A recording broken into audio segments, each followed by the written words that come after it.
Challenge ये हमने gout start किया हुआ था तो काफ़ी लंबा हो गया। असल में ये टॉपिक भी बहुत इंपॉर्टेंट है, थोड़ा लेंथी भी है, तो इसलिए इसकी 3-4 वीडियो लग गई। तो अब हम इस वीडियो में इसको एंड करेंगे। तो हमने एलोपिरिनोल, हम क्रोनिक गाउट की ट्रीटमेंट कर रहे थे, तो एलोपिरिनोल हमने पढ़ लिया था जो कि यूरिक एसिड लोअरिंग एजेंट है, और तब देना होता है जब यूरिक एसिड का ओवर प्रोडक्शन हो, गाउट इस वजह से हो। इसके अलावा एक और है फिब्यूक्सोस्टेट, ये non purine xanthine oxidase inhibitor है।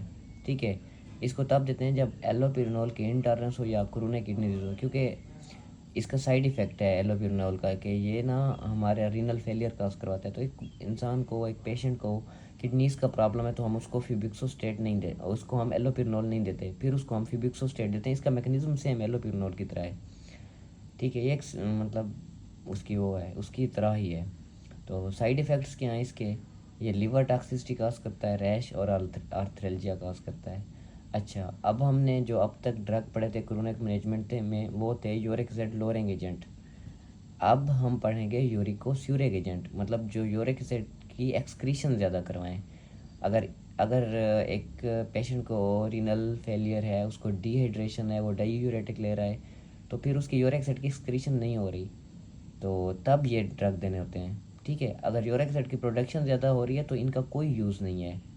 ठीक है, एक पेशेंट है, उसको माइलोप्रोलिफरेटिव डिसऑर्डर है, उसमें उसकी यूरिक एसिड की प्रोडक्शन ज़्यादा हो रही है, तो यूरिकोसिरिक एजेंट उसमें किसी यूज़ के नहीं है। ठीक है, तो ये यूरिक एसिड की यूरैनरी एक्सक्रीशन को इंक्रीज़ करते हैं, और ये तब देने होते हैं जब यूरिक एसिड की अंडर एक्सक्रीशन हो। और कितनी अंडर एक्सक्रीशन हो कि 600 mg/24 आवर से भी कम यूरिक एसिड एक्सक्रीट कर रहा हो। इनकी कंट्राइंडिकेशन क्या है?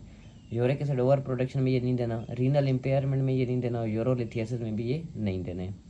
अच्छा, इसके अलावा एक और ड्रग है पेगलोटिकेस, ये एक बायोलॉजिकल एजेंट है, इसको हम आईवी देते हैं। तो ये टोफेशियस गाउट जो हर स्टैंडर्ड थेरापी से रेजिस्टेंट हो, यानी कि ये एंड स्टेज ट्रीटमेंट है और ये हाईली इफेक्टिव है गाउट के लिए और टोफाई को रिग्रेस करने के लिए। तो इसके साइड इफ़ेक्ट क्या है कि इन्फ्यूजन रिएक्शन है।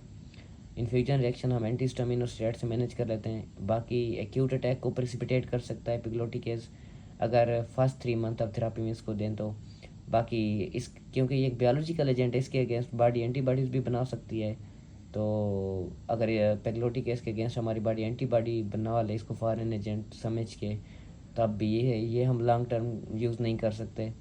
तो ये इसकी थोड़ी सी ना वो है, यानी कि नुकसान है।